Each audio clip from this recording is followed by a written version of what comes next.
Sosial şəbəkələrdə dindarların məsələn paylaşımlarına baxın. Hamısının yox, bir sıra ayıq insanlar var ki, həm paylaşımlarında, həm rəftarında cəmiyyətə lazım olan mövqe sərgiləyirlər. Amma əsasən nədir? Ya bir məclisdən görüntüdür, ya bir ziyarətdən görüntüdür. Avtobusda şəkil çəkdirilir, gedirik filan ziyarət. Sonra gəlirik, yemək yeyirik. Ziyarətdən sonra ehsanlar başlayır. Ya filan kəsin evində əzadarlıq məclisidir. Filan kəsin evində filan ehsan məclisidir. Din gəlib ritual şəklində təqdim olunur cəmiyyətə. Siz ki məni tanıyırsınız, mən əzadarlığın nəinki əleyhinəyəm, mən əzadarlığın faydaları, əhəmiyyəti, önəmi haqqında nə qədər danışmışam. Ziyarət də o cümlədən.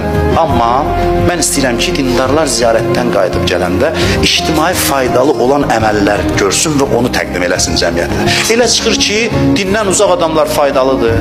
Hansısa bir faydalı aksiyalar keçirir. Dindarlar elə gedir. O ziyarət sənin, bu ziyarət mənim, o məclis sənin. Ritual İslamıdır, ritual dinidir. Bu yanlışdır. Bu çox kökündən səhvdir.